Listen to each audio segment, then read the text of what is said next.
Hey everybody, welcome to the Rutherford Sports Network. I'm John Thomas Hill, and as you're probably aware by now to a certain degree, there are some broadcast deals that have taken place recently. The NHL is going back to ESPN this coming fall. There will still be, I think, some games on NBC's lineup of networks, USA, Peacock streaming network and such, but for the most part, the national broadcast will be back on ESPN on a regular basis, and that's a very good thing because the NHL hasn't quite been the same since they moved 15 years ago from ESPN over to NBC. While they've done a good job of building up their NBC base, the fact that NBCSN is going the way of the dodo bird, basically, kind of put the kibosh on their plans of extending the deal, because all you've got left is USA and NBC and a myriad of networks that are not necessarily always known for their sports coverage. So while there probably will still be a Wednesday night game on USA, the bulk of the coverage of hockey will now move to ESPN, which is a very good thing because you've got people like Linda Cohn, Steve Levy, Barry Melrose, and a bunch of others who will be coming back, and maybe even Gary Thorne will come back to call Stanley Cup playoff hockey. We can only hope. Now, that deal, I don't have the numbers, and really the numbers aren't really matter a whole lot to you and me. It's a considerable amount of money, but it's a deal that's smart for the NHL. It gives them a bigger fan base of exposure. It puts them back on ABC on a regular basis. ABC needs the coverage because they don't have the NFL, and they don't really have that much college basketball. So giving them the NHL, plus they could very well put them on Sunday nights, which could be a great thing because it would give Sunday nights or perhaps even Monday nights on ABC, which would be very interesting. Now, what does this portend to the other network, the other major sports, the NBA and Major League Baseball? Well, Major League Baseball has pretty much sealed their deal with Fox, and NBA is probably not going to stray away from their deal with ESPN and Turner.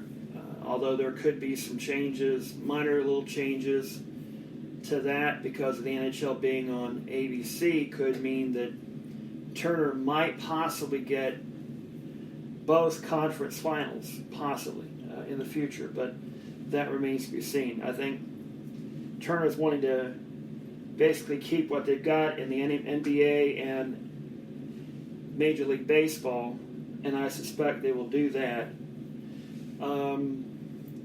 Now the big deal, the really big deal, the NFL. Not much is really changing.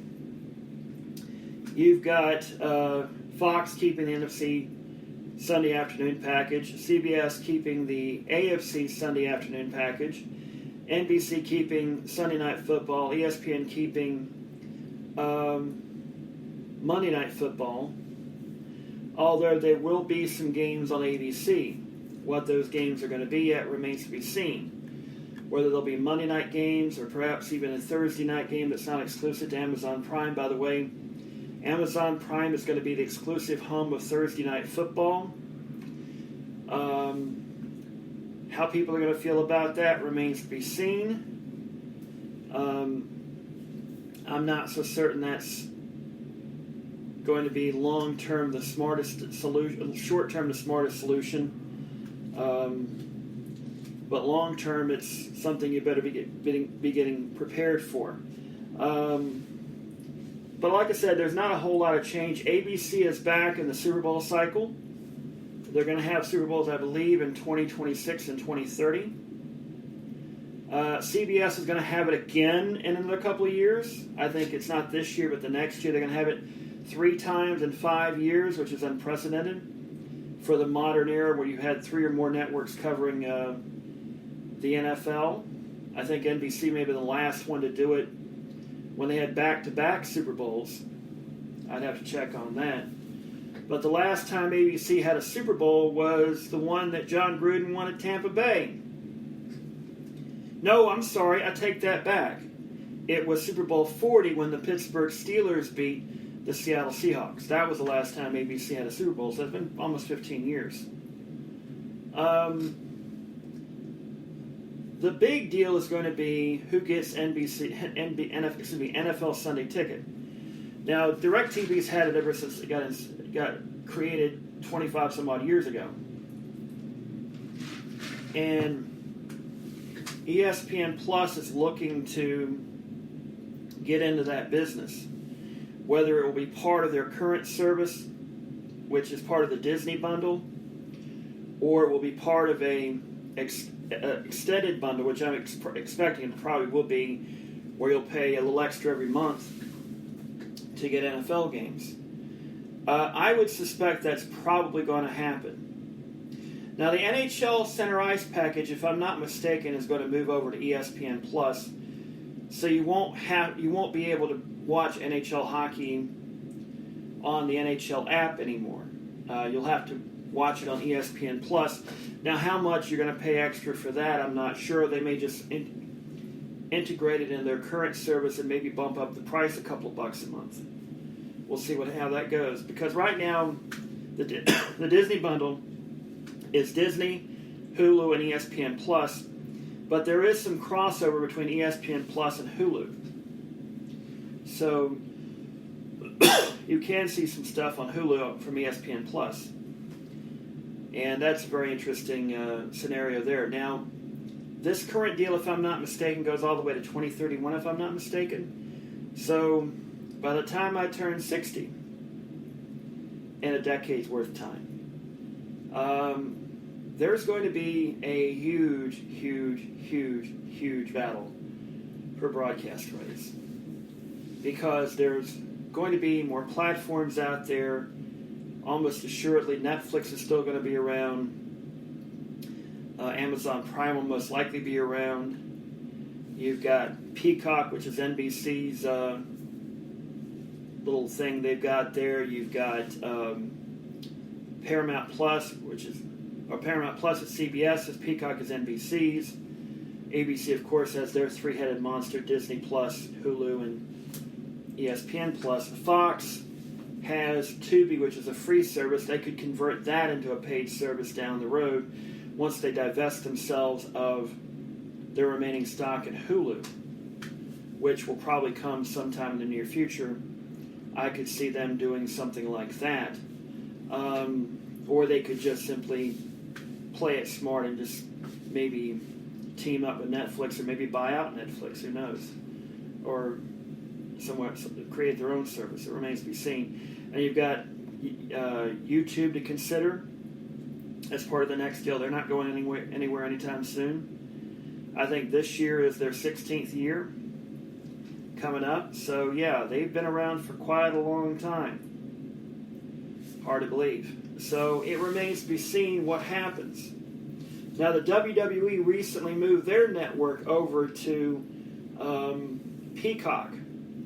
And from what I have seen, I don't know if that's a smart of a move, because what they've done is basically given up control of their product to another company on the network.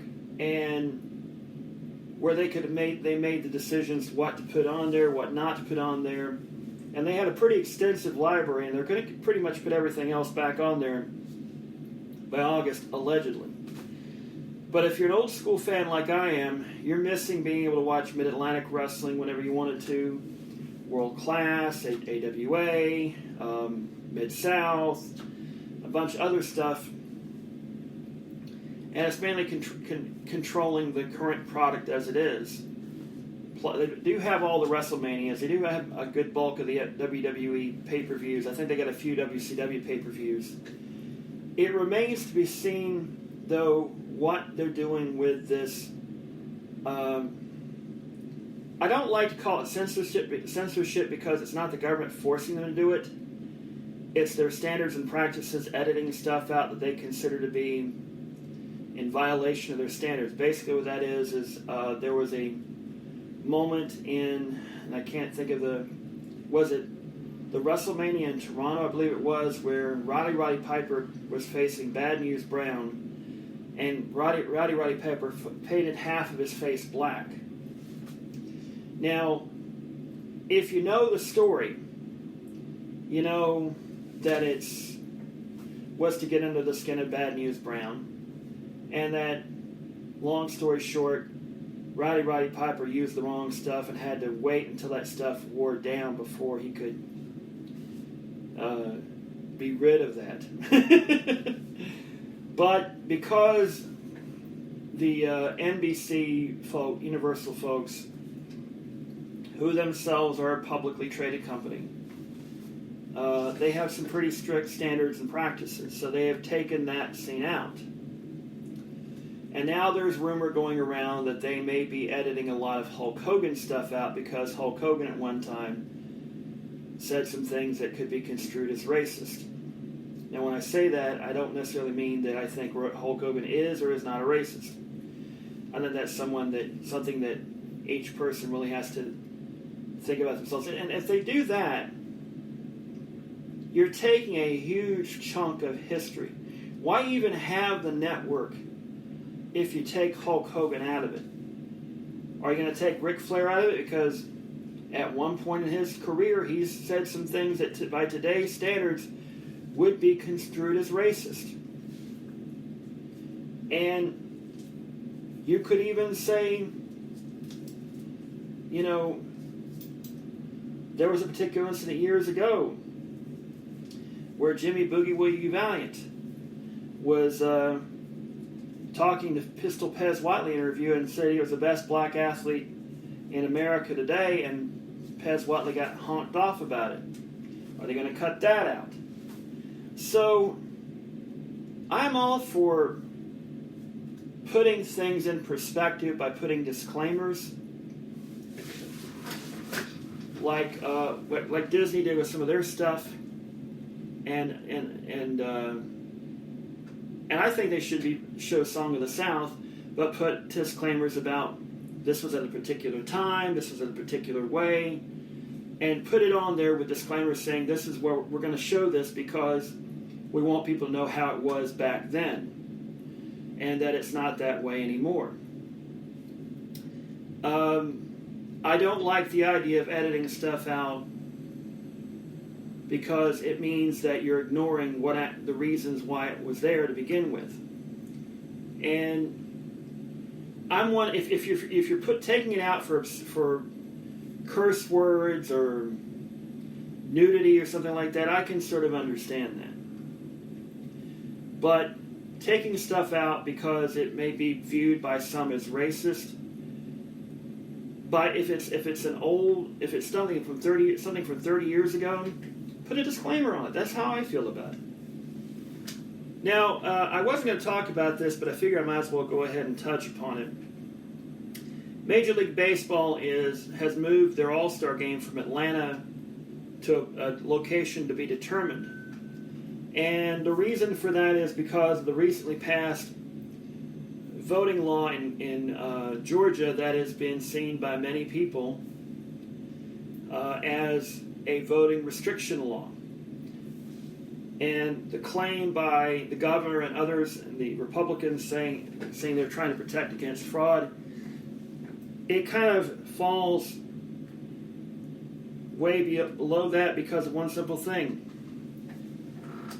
Georgia went blue this election year, and the two Senate races went Democratic. So all of a sudden, oh my God, we got to change voting laws because there might have been fraud, which has not been proven. But we're in charge for the moment, and we got to keep our phony baloney jobs. So we have to change the laws to discourage African American people and people from other minorities groups from voting.